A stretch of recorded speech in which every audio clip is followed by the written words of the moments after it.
આ વાર્તા જરૂર સાંભળજો, ફૂલ મોજ પડશે.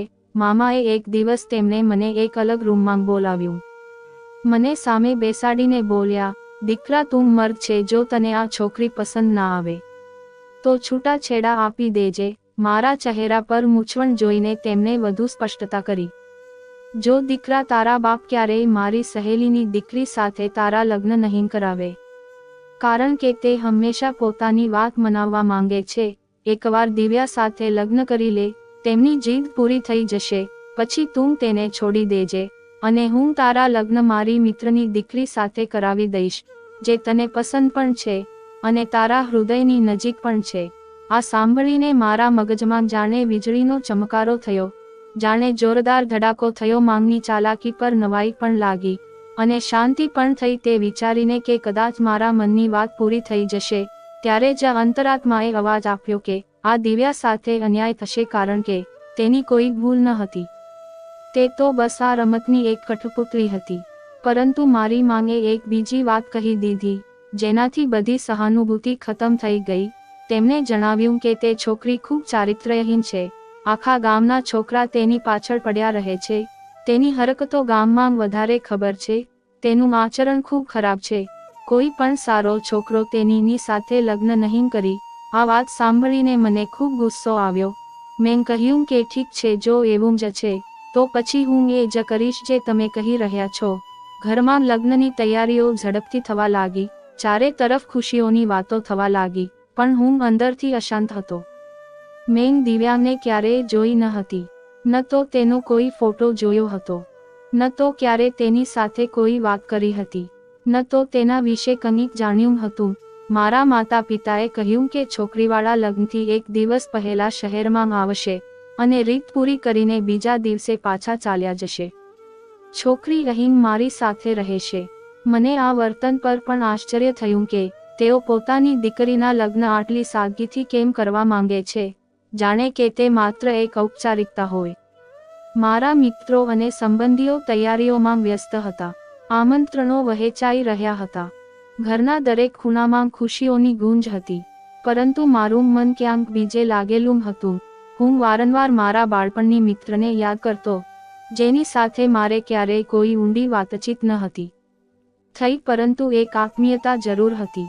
તેની વાતો, તેની તોફાન મને ખૂબ યાદ આવી રહ્યા હતા. મેં ઘણીવાર ઈચ્છ્યું કે મારા પિતા સાથે વાત કરું, તેમને સમજાવું કે હું ખુશ નથી, પરંતુ હિંમત ન થઈ, કારણ કે મને ખબર હતી કે તેઓ પોતાના નિર્ણયથી પાછા નહીં હટે. તેમનો નિર્ણય અંતિમ હોય છે. તેમની આંખોમાં આદેશ હોય છે, તેમના લહેકામાં અધિકાર હોય છે.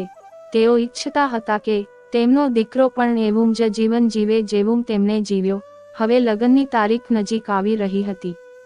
ઘરમાં મહેમાનો આવવા લાગ્યા હતા. મારી માંગ ચૂપ હતી, પણ અંદરખાને ખૂબ ખુશ હતી. તેમને વિશ્વાસ હતું કે તેમની યોજના સફળ થશે, તેમની વાત પૂરી થશે. મને પણ એવું જ લાગી રહ્યું હતું કે બસ થોડા દિવસોની વાત છે, લગ્ન થઈ જશે, પછી છૂટાછેડા થઈ જશે અને પછી હું મારી પસંદગીથી લગ્ન કરીશ. આ બધું મારા મનમાં ચાલતું રહ્યું. એક તરફ મારા અંતરાત્માનો આવાજ, બીજી તરફ માનો પ્રેમ, ત્રીજી તરફ પિતાનો આદેશ, ચોથી તરફ મારી બાળપણની મિત્રની યાદ અને પાંચમી તરફ દિવ્યાનો અણદેખ્યો ચહેરો. મારી જિંદગીના આ દિવસો એક વિચિત્ર મૂંઝવણમાં પસાર થવા લાગ્યા. ના તો રાતોમાં ઊંઘ ન આવતી, ના દિવસોમાં ચેન મળતું. મેં ઘણીવાર પ્રાર્થના કરી કે કોઈ એવો ચમત્કાર થઈ જાય કે આ લગ્ન ટળી જાય અથવા દિવ્ય તરફથી ઇનકાર થઈ જાય, પણ એવું કંઈ નથી. 2 લગ્નનો દિવસ આવી ગયો. દિવ્યાના ઘરવાળા કામથી આવ્યા હતા. ખૂબ સાધારણ લોકો હતા. તેમના ચહેરા પર નમ્રતા હતી, તેમના બોલવામાં નરમાશ હતી. તે લોકો કોઈ દેખાડો કે ભવ્યતાના શોખીન ન હતા. તેમને રીત નિભાવી અને બીજા દિવસે પાછા ફરવાની તૈયારી કરવા લાગ્યા. હવે દિવ્યા મારી ઘરની વહુ બની ચૂકી હતી અને તે મારા રૂમમાં આવી ગઈ હતી. મારા હૃદયમાં એક વિચિત્ર ભાવના હતી. મેં ધીમેથી રૂમનો દરવાજો બંધ કર્યો અને દિવ્યા તરફ જોયો. હું રૂમમાં દાખલ થયો. દિવ્યા ઘૂંઘટ કાઢીને બેઠી હતી.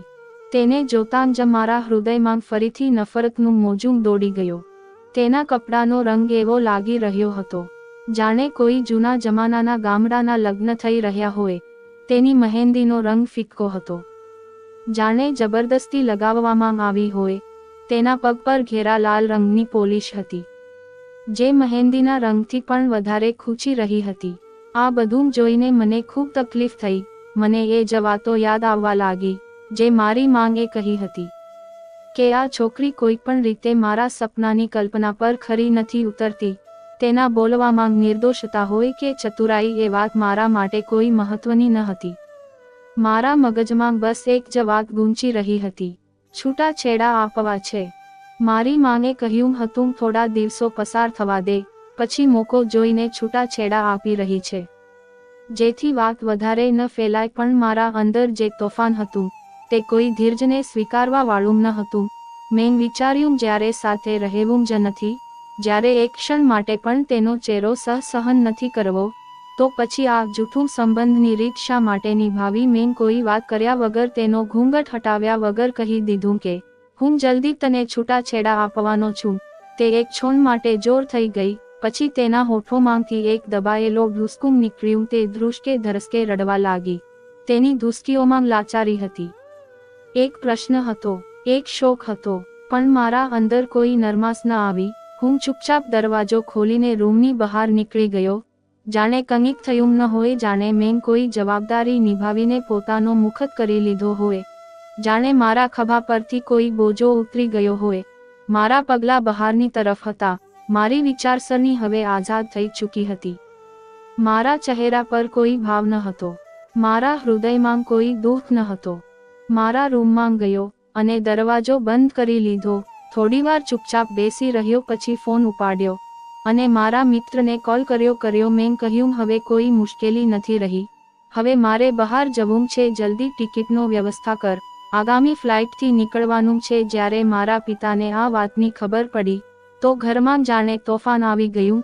દરેક રૂમમાંથી ચીસો સાંભળવા લાગી. મારી નાની બહેનો ડરી ગઈ, મારી માં આશ્ચર્યચકિત રહી ગઈ પણ ચૂપ રહી, કારણ કે આ બધી યોજના તો તેમની જ બનાવેલી હતી. તેમને મારા નિર્ણય પર પસ્તાવો ન થયો.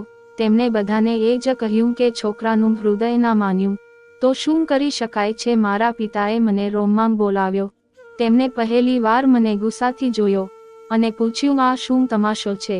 મેં તેમની આંખોમાં જોયું અને કોઈ ન કહ્યું. તેમણે ફરી પૂછ્યું શું દિવ્યામાં કોઈ ખામી હતી. મેં માથું નમાવ્યા વગર કહ્યું તે મારી સાથે ખરાબ રીતે વતી. તેણે એવી વાત કહી દીધી જેને હું સહન ન કરી શક્યો. મારા પિતાએ કહ્યું પહેલી રાત્રે જ કોઈ આવું કરે છે. મેં કહ્યું હું આ લગ્ન માટે તૈયાર ન હતો, પણ મને મજબૂર કરવામાં આવ્યો. બધાને આ વાર્તા કહી દેવામાં આવી કે દિવ્યાએ મારી સાથે દુર્વ્યવહાર કર્યો હતો.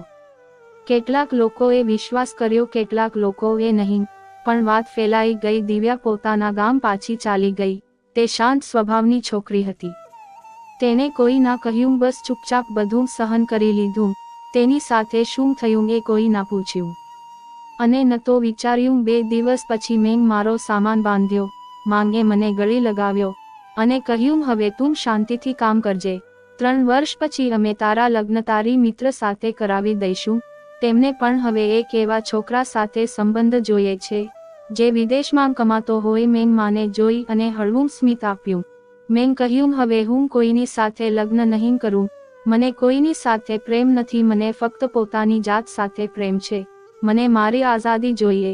તે છોકરી મને સુંદર લાગી, એમાં કોઈ શંકા નથી, પણ તે માત્ર એક ચહેરો હતી, એક છબી જે થોડી ક્ષણ સારી લાગી, પછી ભૂલી ગઈ. મેં કહ્યું હવે હું ત્યાં જ લગ્ન કરીશ, જ્યાં મારું હૃદય કરશે, મારી ઈચ્છાથી, મારી પસંદગીથી. હવે કોઈ દબાણ નહીં.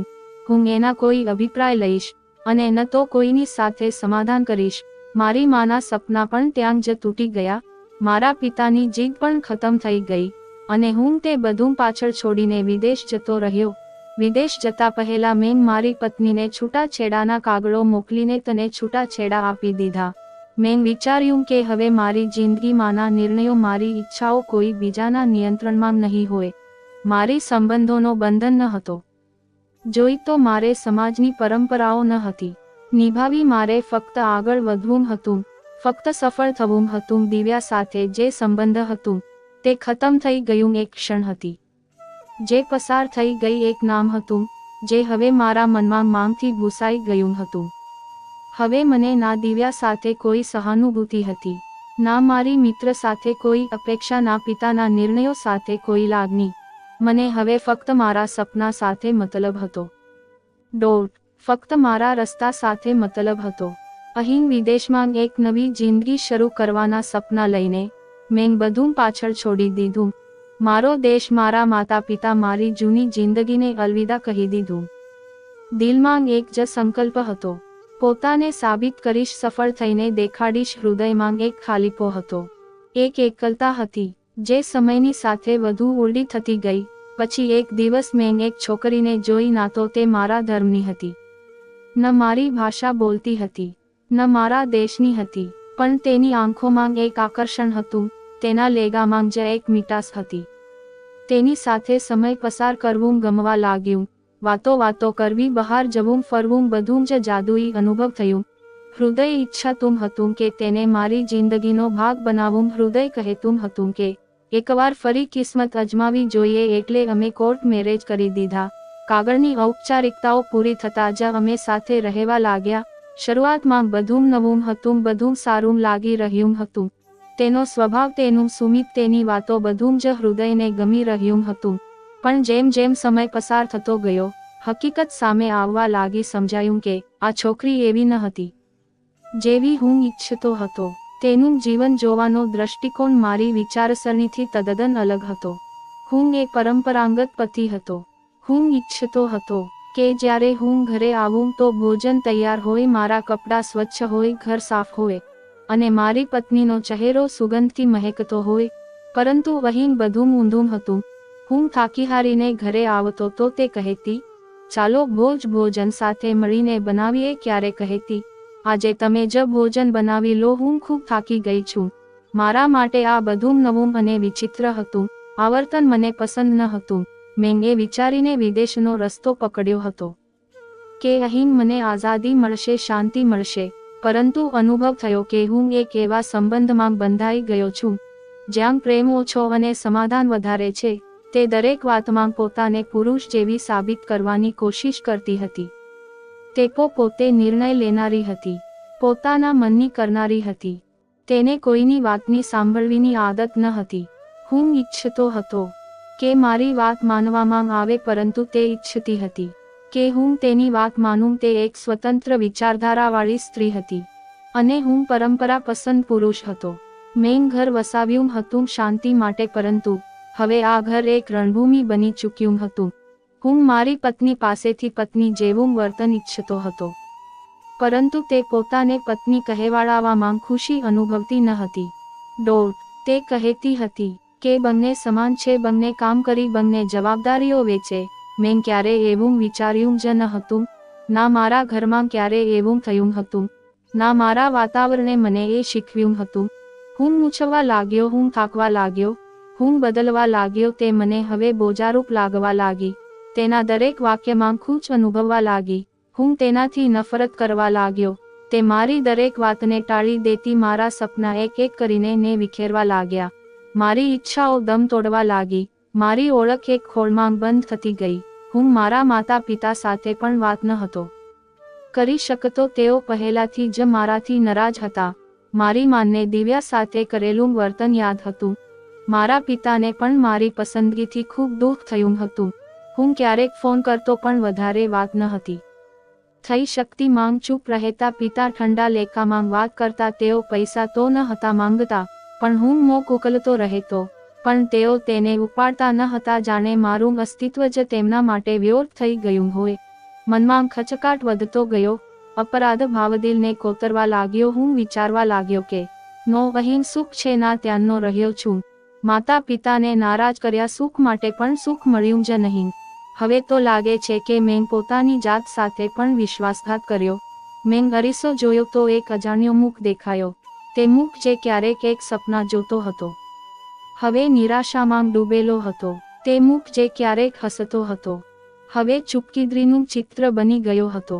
મેં તે છોકરી સાથે વાત કરી. મેં કહ્યું કે આપણે સાથે નહીં ચાલી શકીએ. તે પણ કેટલાક દિવસોથી એ જ વિચારી રહી હતી. તે પણ ખુશ ન હતી, પરંતુ અલગ થવું સરળ ન હતું, કારણ કે કાયદેસર રીતે અમે બંધાયેલા હતા. હૃદયથી અમે તૂટી ચૂક્યા હતા. આ સંબંધમાંથી બહાર નીકળવા માટે મારે ઘણી કાયદાકીય ક્રિયાઓમાંથી પસાર થવું પડ્યું. મારે તેને કેટલીક રકમ પણ આપવી પડી, કેટલીક વસ્તુઓ છોડવી પડી, પરંતુ મારી પાસે ધનની કમી ન હતી. મેં બધું જ આપી દીધું, બસ જીવ બચાવવાનું હતું. તે એક ખરાબ સપનું બનીને મારી જિંદગીમાં આવી અને ચૂપચાપ ચાલી ગઈ. તેના ગયા પછી મેં ઊંડો શ્વાસ લીધો, જાણે કોઈ બોજો ઉતરી ગયો હોય. પરંતુ હૃદયે ફરી એ સવાલ કર્યો, હવે ક્યાં જાવું? પણ દેશમાં એકલા રહેવું મુશ્કેલ હતું. મેં વિચાર્યું પાછા ફરવું જોઈએ, કદાચ ત્યાં શાંતિ મળે, કદાચ ત્યાંથી એક નવી શરૂઆત થાય. મેં નિર્ણય કરી લીધો કે હિન્દુસ્તાન પાછો જઈશ અને એક નવી જિંદગી શરૂ કરીશ. કદાચ મારા કર્મો માટે માતા પિતા પાસે માફી માંગીશ, કદાચ એક સાધારણ સીધી સાદી જિંદગી વિતાવીશ, જ્યાં પત્ની પત્ની હોય, પતિ પતિ હોય, જ્યાં સ્ત્રી હોય, પુરુષ હોય, જ્યાં રીતિ રિવાજો અને સંબંધોને મૂલ્ય હોય, જ્યાં એકબીજાને નિભાવવાની ભાવના હોય. મેં મારું સમાન બાંધ્યો. વિઝા સમાપ્ત થવાનો સમય પણ નજીક હતો. મેં વિચાર્યું કે હવે આ દેશમાં રહેવાનો કોઈ ફાયદો નથી રહ્યો. હવે મને મન કોઈ વસ્તુમાં લાગતું ન હતું. હવે વિદેશ ખરેખર પારખું લાગવા લાગ્યું હતું. હવે એકલતા વધુને વધુ અનુભવાતી હતી. હવે દરેક ચહેરો અજાણ્યો લાગતો, દરેક અવાજ પારખું લાગતો, દરેક હૃદય બોજારૂપ લાગતો.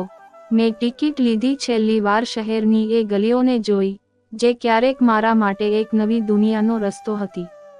હવે એ જ રસ્તો બેરંગ, નીરસ અને નિષ્પ્રભ લાગી રહ્યા હતા. મેં મારો ભૂતકાળ પાછળ છોડી દીધો અને વતન પાછા ફરવાનો રસ્તો લીધો. એ વિચારીને દિલને થોડી શાંતિ મળી કે વતન પાછા ફર્યા પછી બધું ઠીક થઈ જશે. માતા પિતાની નારાજગી પણ ખતમ થઈ જશે. માંગ તો માંગ હોય છે, થોડા આંસુ જોઈને પીગળી જશે. પિતા સમયની સાથે નરમ પડી જશે. હૃદયમાં એ પણ આશા હતી કે કદાચ મારી ભૂલો ભૂલી જવામાં આવી જશે, કદાચ મને ગળે લગાવી લેવામાં આવશે. પરંતુ જ્યારે એરપોર્ટ પર કોઈ લેવાના આવીએ તો હૃદયમાં જાણે ઠંડી હવા ઉતરી, જાણે હજી પણ મનમાં ઠંડક જામી ગયેલી છે, જાણે મારી પરત ફરવાની કોઈ રાહ જોઈ રહ્યું ન હતું. ઘરના રસ્તામાં બાળપણની એ ક્ષણો યાદ આવવા લાગી, જ્યારે માંગ દરવાજા પર ઊભી રહેતી હતી, જ્યારે પિતાજી દરવાજો ખોલતા હતા, જ્યારે ભાઈ બહેન ખુશીથી ગળે મળતા હતા. પરંતુ હવે દરવાજાની બહાર હું એકલો ઊભો હતો. ટકોરા માર્યા તો જે દ્રશ્ય સામે આવ્યું તેણે મારી વિચારસરણીને હચમચાવી નાખી. દરવાજો ખોલનારી છોકરીને જોઈને ક્ષણવાર માટે શ્વાસ થંભી ગયું, હૃદય ધબકવાનું ભૂલી ગયું. મનમાં પ્રશ્નોની વર્ષા થવા લાગી કે આ કોણ છે? અહીં શું કરી રહી છે? આટલી સુંદર, ગરિમામય અને આત્મવિશ્વાસો, જાણે કોઈ ફિલ્મી દૃશ્યમાંથી નીકળી હોય તે મને જોઈ રહી હતી, જાણે ઓળખવાની કોશિશ કરી રહી હોય. તેના ચહેરા પર આશ્ચર્ય અને મૂંઝવણના મિશ્રિત ભાવ હતા, જાણે તે પણ મને ચોંકી ગઈ હોય. ત્યારે જ એક નાનું બાળક તેની પાસે આવ્યું અને તેને દુપટ્ટો પકડીને ઊભું થઈ ગયું. તે બાળક ખૂબ સુંદર, માસૂમ, ચમકતી આંખોવાળું, ગુલાબી ગાલવાળું, નાના હાથ પગવાળું, જાણે કોઈ ઢીંગલી હોય. પછી તે બાળક રડવા લાગ્યું તો તે છોકરી ઝૂકીને તેને ખોળામાં લીધું અને ખૂબ કોમળ આવાજમાં અંગ્રેજીમાં કહ્યું કે તું કેમ રડે છે મારા જીવ? પછી તેને લઈને એક તરફ ચાલી ગઈ અને હું ત્યાં જ સ્તબ્ધ ઊભો રહી ગયું. મનમાં પ્રશ્નોની ગૂંજ તેજ થઈ ગઈ. આ છોકરી કોણ છે? આ બાળક કોનું છે? અહીં શું થઈ રહ્યું છે? ત્યારે પિતાજી દેખાયા. તેમના ચહેરા પર ગંભીરતા હતી, પણ આંખોમાં થાક અને સમયની ધૂળ જામેલી હતી. તેમણે મને જોયો અને કહ્યું, દીકરા, આ દિવ્યા છે. હું ત્યાં જ ઊભો રહી ગયો. મારા હોઠ સુખાઈ ગયા, મારી વિચારસરણી થંભી ગઈ. હૃદય જાણે એક ધબકારો ચૂકી ગયો. મને જાણે આ વાત સ્વીકારવાનો નકારી દીધો. શું આ એ જ દિવ્યા હતી જેને મેં જોયા વિના છૂટાછેડા આપી દીધા હતા, જેને મેં સ્વીકાર્યા વિના ટુકરાવી દીધી હતી, જે મારા માટે માત્ર એક રીત હતી, એક જવાબદારી હતી, જેને નિભાવવાનો કોઈ ઈરાદો ન હતો? પણ સામે ઊભેલી છોકરી કોઈ બીજી જ દુનિયાની લાગી રહી હતી. જાણે સમય તેને સુધારી ગયો હોય, જાણે પ્રકૃતિએ તેને મારા નિર્ણયને ખોટો સાબિત કરવા માટે બનાવી હોય. પરંતુ આ બધાથી પણ મોટો આઘાત એ બાળક હતો, જે તેની સાથે હતો, જે તેને વળગી રહ્યો હતો, જે મારી તરફ પણ જોઈ રહ્યું હતું. મારા પગ જાણે જમીનમાં જામી ગયા આવાજ માંડ માંડ નીકળ્યો. મેં પિતાજીને પૂછ્યું, આ બાળક કોનું છે? તેમણે ધીમેથી કહ્યું, આ તારો પોતાનો દીકરો છે. આ સાંભળીને મારા પગ લથડ્યા. મેં કહ્યું, પિતાજી તમને કોઈ ગેરસમજ થાય છે, આવું કંઈ થયું નથી. મેં તો દિવ્યાનો ચહેરો પણ જોયો ન હતો. મેં તો ફક્ત એટલા માટે છૂટાછેડા આપ્યા હતા કે મેં નક્કી કર્યું હતું કે હું મારી પસંદગીથી લગ્ન કરીશ. મેં તો તેની સાથે ક્યારેય વાત પણ ન હતી કરી. હૃદયથી તો તેને અપનાવી જ ન હતી. તો પછી આ બાળક કેવી રીતે હોઈ શકે? પિતાજી મારી તરફ જોયું અને કહ્યું, પહેલા અંદર આવ, મારે તારી સાથે થોડી વાત કરવી છે. હું ચૂપચાપ અંદર આવી ગયો. દરવાજા બંધ થઈ ગયા. મારા પગલાં ભારે થઈ ગયા હતા. શ્વાસ ઝડપી હતા. હૃદયમાં મોજવળોનું તોફાન હતું. માંગ સામે આવી, ચહેરા પર વર્ષોની વિયોગનો પડછાયો હતો, પણ આંખોમાં માનો પસ્તાવો ભાવ હતો. તેમણે મને ગળે લગાવ્યું, મારું કપાળ પર ચુંબન કર્યું અને કહ્યું, બધું તું છોડી ગયો હતો ને, પણ મેં તારી રાહ જોવાનું ક્યારેય ન હતું છોડ્યું. માંગે મને માફ કરી દઉં. તેમની આંખો ભીની થઈ ગઈ. મને એ શાંતિ મળી જેની શોધમાં હું વિદેશ ગયો હતો, પણ જે ત્યાં ક્યારેય ન મળી. હાથમાં ધોયા ભોજનની સુગંધ અનુભવી. ભોજનની ચોકી પર બેઠો અને માના હાથનું બનેલું ભોજન ખાધું. હૃદયમાં એક વિચિત્ર શાંતિ ઉતરી આવી, પણ મનમાં પ્રશ્નોની ગૂંજ હતી. પિતાજીએ કહ્યું, હવે હું તને વાસ્તવિક વાત જણાવું છું, જે તું નથી જાણતો, જેનાથી તું હંમેશા અજાણ રહ્યો, જેને જાણવું હવે તારા માટે ખૂબ જરૂરી છે. હું ચૂપચાપ બેસી ગયો. નજર તેમની તરફ હતી ને હૃદય જોરથી દબકી રહ્યું હતું. હવે ખબર નહીં શું સાંભળવા મળશે, શું રહસ્ય ખુલશે જેને મારી દુનિયા બદલી નાખી હતી. પિતાજીએ ઊંડો શ્વાસ લેતા મારી તરફ જોયું. દિવ્યાને જોઈને કદાચ તેમને તે પોતાની દીકરી જેવી લાગી હતી, અને જે નજર મેં તેના પર નાખી હતી તે મારા પિતાથી છુપાઈ ન શકી હતી. તેમને પોતાની નજર ઝુકાવી લીધી, જાણે મારા હૃદયમાં કોઈએ કંઈક ભોંક્યું હોય. દિવ્યા સોડામાંથી પાણીનો જગ લઈને નીકળી તો ભાવિન તેની પાછળ આવી ગયો. તે જગ મૂકીને અંદર ચાલી ગઈ. મેં ભાવિનને ખોળામાં લાવવાનો પ્રયત્ન કર્યો તો તે રડવા લાગ્યો. ભાવિનની ચીજ સાંભળીને દિવ્યા બહાર આવી અને મારા હાથમાંથી તેને લઈને ચૂપ કરાવવા લાગી. મારું મન થયું કે સમયનું ચક્ર રોકી દઉં, આ દ્રશ્ય સ્થિર કરી દઉં. મારી આંખો સામે એ જ સ્ત્રી હતી જેને મેં ટુકરાવી દીધી હતી, જેને મેં તેનું મોઢું જોયા વગર જ છૂટાછેડા આપી દીધા હતા. મારા અંદરમાં એક વિચિત્ર દુઃખ અનુભવ્યું. અંતરાત્મા મને ધિક્કારવાનું શરૂ કરી દીધું. પિતાજીના અવાજે તે ક્ષણની શાંતિ તોડી અને તેઓ બોલ્યા, આ બાળક આપનું છે, આ ઘરની રોનક છે. દેવયા જેવી છોકરીને ત્યાં ગુમાવી દીધી. હવે જો તે માત્ર ભણવામાં જ સૌથી આગળ નથી રહી, પણ આ ચારિત્ર્યમાં પણ પવિત્ર છે. મારા મિત્રએ જ્યારે હિંમત કરીને તારી સાથે પોતાની દીકરીના લગ્ન કર્યા હતા, તો તેમને ગર્વ હતો કે તેમની દીકરી હવે શહેર જશે, પ્રગતિ કરશે, પોતાના પતિ સાથે દુનિયા જોશે. પણ તે તો તેને કંઈ પણ જોવાનો મોકો જ ના આપ્યો.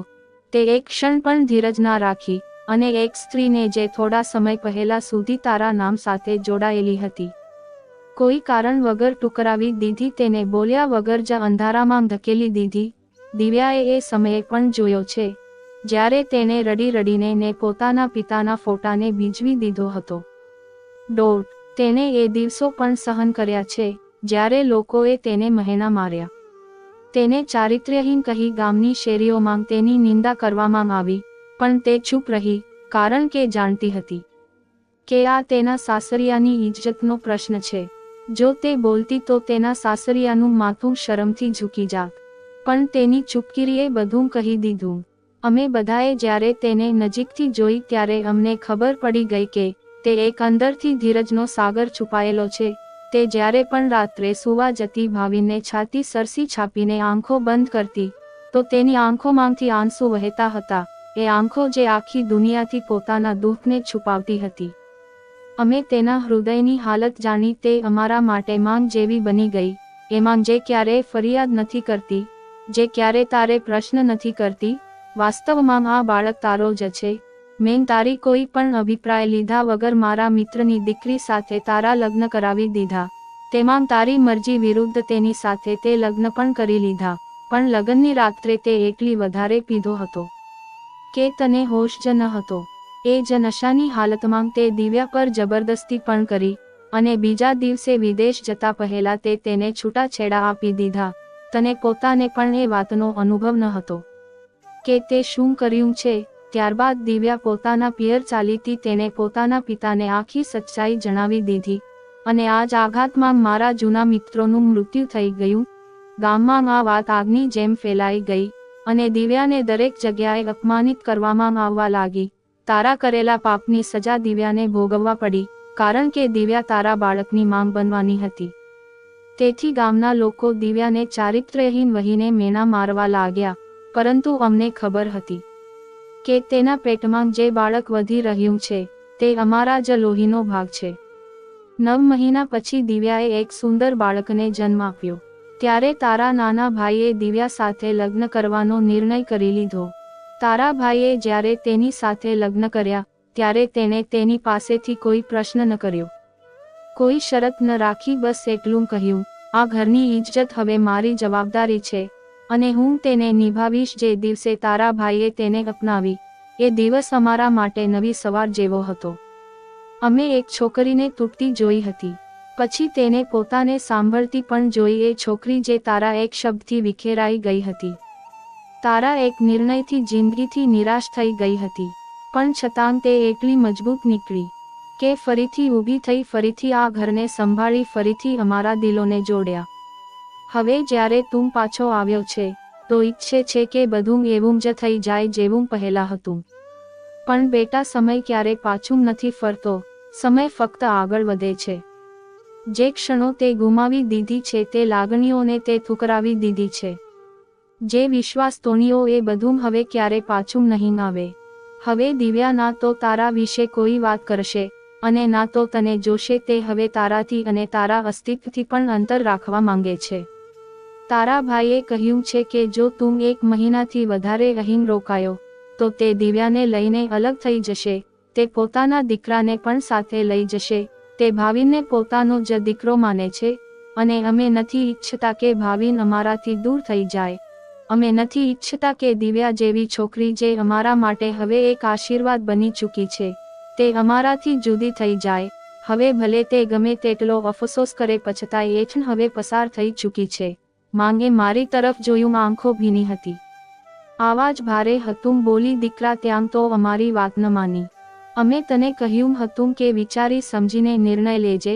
જ્યારે તું વિદેશ ગયો અમે વિચાર્યું કદાચ ત્યાં જઈને તને ખ્યાલ આવશે, કદાચ તારી વિચારસરણી બદલાશે. પણ તું ત્યાં પણ પોતાની મૂર્ખતાથી ખોટા નિર્ણયો લેતો રહ્યો અને બરબાદ થતો રહ્યો. અને હવે જ્યારે પાછો આવ્યો છે તો તારી પાસે ના સંબંધ છે ના સહારો, ફક્ત પસ્તાવો છે, ફક્ત અફસોસ છે. પણ આ પસ્તાવો દિવ્યા માટે કંઈ નહીં બદલે, કારણ કે હવે તે એ સ્તરે પહોંચી ચૂકી છે જ્યાં તે ફક્ત પોતાની ફરજ સાથે જોડાયેલી છે. તે હવે પોતાની જાતિ કે સ્વયંથી નથી વિચારતી. હવે તે ફક્ત માંગ છે, પત્ની છે, વહુ છે અને આ ત્રણેય સંબંધોને નિભાવવામાં એટલી વ્યસ્ત થઈ ચૂકી છે કે તેની પાસે તારા માટે કંઈ નથી બચ્યું. ના તારા માટે લાગણીઓ બચી છે, ના નફરત બચી છે, ના ક્રોધ બચ્યો છે. કારણ કે જે દિવસ તું ગયો હતો એ જ દિવસે તેને આ બધું દફનાવી દીધું હતું. એ જ દિવસે તેને પોતાને સમાપ્ત કરી દીધી હતી અને એક નવી દિવ્યાનો જન્મ થયો હતો. હવે એ દિવ્યા તારા માટે અજાણી છે. મેં માની વાતો સાંભળી, પિતાના ચહેરાની કઠોરતા અનુભવી, નાના ભાઈનો પડછાયો દૂરથી જોયો જે આંગણાના કિનારે ઊભો દિવ્યાને જોઈ રહ્યો હતો.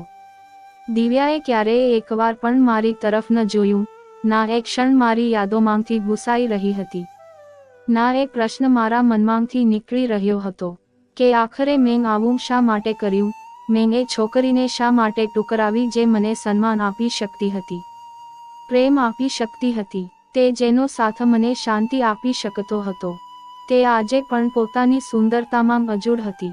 વિચારતો રહ્યો હું, બળતો રહ્યો હું. રૂમમાં પાછો આવ્યો, દરવાજો બંધ કર પથારી પર સૂઈ ગયો અને છતને જોતો રહ્યો. રોશની છાંકી હતી, આંખોમાં ઊંઘ ન હતી, હૃદયમાં શાંતિ ન હતી. ચારે તરફ પસ્તાવો જ પસ્તાવો હતો.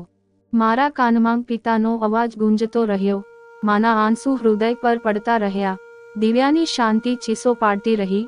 ભાવિનું સ્મિત હૃદયને ચીરતો રહ્યો. મારું દિલ ઈચ્છતું હતું કે સમય થંભી જાય અથવા મને માફી માંગવાનો કોઈ અવસર મળી જાય, પણ એ બધા દરવાજા હવે બંધ થઈ ચૂક્યા હતા.